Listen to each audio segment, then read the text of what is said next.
Hello guys, ইন্ডিয়াতে যে প্রোটেস্টটা বর্তমান চলছে,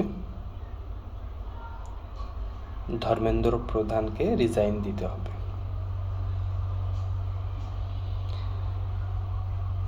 এখন সিজেপি পার্টি অর্থাৎ সংবিধানের পদে বসানো যে সমস্ত অধিকারীরা আছে তাদের ইনসাল্ট তৈরি করা যে পার্টি সিজেপি অর্থাৎ ককরোচ জনতা পার্টি, ওয়ার্ল্ডের সব থেকে বৃহৎ পার্টি। কেন বলছি? এত বড় party online support on paper with transparency কোনো দলের নাই, কোনো কান্ট্রির কোনো দলের নাই। ইন্ডিয়ার কেন গোটা বিশ্বের সবথেকে লার্জেস্ট পার্টি হচ্ছে ককরোচ জনতা পার্টি। সেই ককরোচ জনতা পার্টি 22 মিলিয়ন প্লাস যে লোক ওর মধ্যে যুক্ত হয়ে আছে, যারা সাপোর্ট করছে বর্তমানে ভারতবর্ষের যে সমস্ত পরিবর্তন, যে সমস্ত নিড যেগুলো চাই মানুষের, সেগুলো না পাওয়ার জন্য তারা যে তাদের রাগ উপচে পড়ছে, সেই পার্টিতে এত বড় পার্টি হওয়ার পরেও তাতে যে প্রোটেস্ট চলছে সেই প্রোটেস্টে মানুষ সামিল হতে পারছে না। তার মোটা কয়েকটা কারণ আছে। কারণ 22 মিলিয়ন ফলোয়ার যুক্ত একটা পার্টিতে যদি 1% পর্যন্ত ওই ফিজিক্যালি কোনো প্রোটেস্টে অংশগ্রহণ না করতে পারছে মানুষ, তার মধ্যে নিশ্চয়ই কোনো কারণ আছে। তার প্রধান কারণ হচ্ছে, ফার্স্ট যেটা কারণ আমার যেটা মনে হয় সেটা হচ্ছে পড়াশোনার চাপ এবং পরীক্ষার চাপ। কারণ আজকে 21শে জুন যে নিটের এক্সাম হওয়ার কথা ছিল, সেই এক্সামের আজকে ডেট। আমার মনে হয় সেই সমস্ত স্টুডেন্ট যাদের পরীক্ষার আজকে প্রস্তুতি চলছে, আজকে পরীক্ষা হচ্ছে অলরেডি, এবং যারা ওই পরীক্ষার জন্য প্রিপারেশান নিচ্ছে, তাদের ক্লাস, অ্যাসাইনমেন্ট এবং চাকরির প্রস্তুতির কারণে অনেকেই এই প্রোটেস্টে অংশ নিতে পারছে না, বাট অনলাইনে সাপোর্ট করছে। 2 নম্বর কারণ হচ্ছে পুলিশি ব্যবস্থা। এই পুলিশি ব্যবস্থা ভারতবর্ষে এখন অনেক কঠিন হয়ে পড়েছে। মিথ্যা মামলা এবং গ্রেপ্তার এবং অযুক্তিযুক্ত জিজ্ঞাসাবাদ, যা ভবিষ্যতের সমস্যার কারণ হওয়ার জন্য অনেক প্যারেন্টস তাদের বাচ্চাদেরকে এই প্রোটেস্টে অংশ নিতে ছাড়ছে না বা পাঠাচ্ছে না, কারণ তাদের কেরিয়ার নষ্ট হওয়ার ভয় আছে। কি জন্য ক্যারিয়ার নষ্ট হওয়ার ভয় আছে? যদি ওই ছাত্র প্রোটেস্টে যায় এবং তার ফলে যদি ভুলবশত গ্রেপ্তার বা কোনো রকম ভাইরাল কন্টেন্ট ক্রিয়েটাররা, যারা যে সমস্ত এখন ক্ষুধার্ত ভাইরাল কন্টেন্ট ক্রিয়েটার আছে,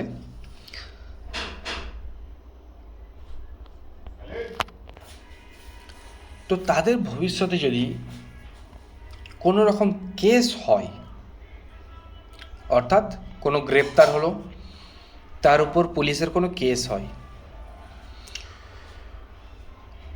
সেই কেসের ভয়। দ্বিতীয় কথা হচ্ছে, ওই কেস যখন সে কোনো গভর্নমেন্ট জব বা প্রাইভেট কর্পোরেট কোনো চাকরি করতে যাবে, জব করতে যাবে, তখন সেই যে ব্যবস্থা, সেখানে সে কিন্তু চান্স পাবে না। অর্থাৎ ওই যে জায়গাটায়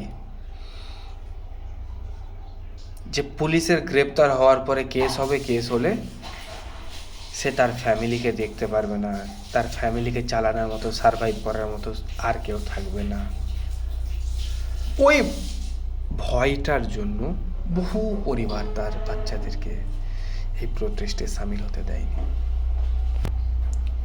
তারপর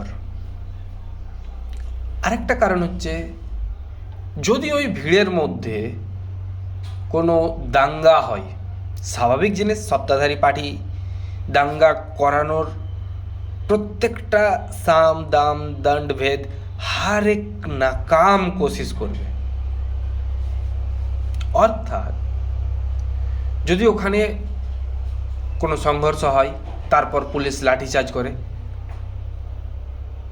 বা ওই ভিড়ের মধ্যে যদি পড়ে গেলে ওই বাচ্চা হয়তো আহত হলো বা নিহত যদি হয়ে যায়, তাহলে ওই পরিবারটা পুরো ধ্বংস হয়ে যাবে। এই ভয়। আবার আছে যে ওই ফ্যামিলি থেকে এতজন বাচ্চা ওই প্রোটেস্টে গিয়েছে, যে প্রোটেস্ট হবে এক জায়গায়, বাচ্চার পরিবার থাকবে এক জায়গায়। তো যে এলাকায় ওই বাচ্চার পরিবার থাকবে, সেখানে কিন্তু রাজনৈতিক যে সমস্ত পার্টি থাকবে, তারা ওই পরিবারের উপরে প্রেসার ক্রিয়েট করবে, যার ফলে ওই যে রাজনৈতিকভাবে যে ট্যাগ হয়ে যাওয়া, তার পরিবার অত্যাচারিত হবে, এই ভয়ে বহু মানুষ আছে যারা ওই পার্টিতে বা ওই প্রোটেস্টে অংশ নিতে পারছে না। বা অনেক কারণ আছে যেখানে এই আন্দোলনের উদ্দেশ্য একমাত্র এটাই যে শিক্ষা ব্যবস্থাকে ঠিক করার জন্য এই বেকার যে সরকার চলছে, এই সরকার ঠিক করতে পারছে না।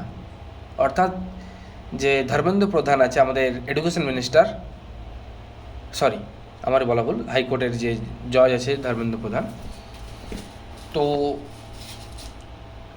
তারা এই ব্যবস্থাটা ঠিক করে চালাতে পারছে না, যার ফলে তথ্যের অভাব হচ্ছে। এবং এই কর্মসূচিতে কিছু কিছু দাবি যেগুলো এখনো পরিষ্কার নয় যে এর আসল কারণটা কি, যার ফলে ওই যে ট্রান্সপারেন্সি, যেটা ওই ট্রান্সপারেন্সিটা না বোঝার জন্য অনেক পরিবার আছে তার ছেলেদেরকে পাঠাচ্ছে না, বা অনেক মানুষ আছে তারা অংশগ্রহণ করছে না। বা অনেকের মনে এমন ভয় আছে যে পরিবর্তন আসবে কি না, যদি পরিবর্তন না আসে তাহলে তারা ওই সমাজের পদতলে পৃষ্ঠ হয়ে যাবে, ওই অত্যাচারিত মানুষের কাছে তারা শোষিত হয়ে যাবে।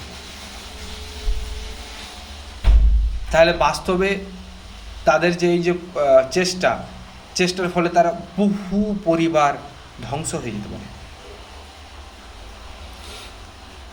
এবং সব থেকে শেষ যেটা, মানুষের কাছে পয়সার অভাব, অর্থনৈতিক এবং ব্যক্তিগত দায়িত্ব। বহু স্টুডেন্ট আছে, আমার পরিচিত স্টুডেন্ট আছে যারা পার্ট টাইম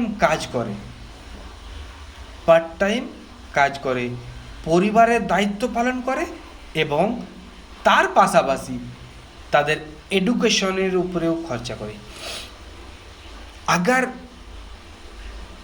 ওই মানুষটা যদি তার পার্ট টাইম কাজটা ছেড়ে ওই প্রোটেস্টে অংশগ্রহণ করতে যায়, তার পরিবারের যে দায়িত্ব সেটা নেওয়ার মতো কেউ নেই, যার ফলে সে যদি ওই প্রোটেস্টে যায়, ধরো পৌঁছে গেল, কোনো রকম যদি সমস্যার সৃষ্টি হয়,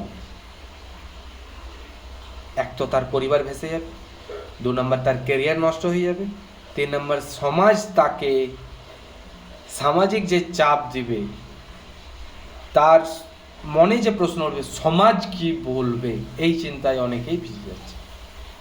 টু বি অনেস্ট, এটা 100% সত্যি কথা।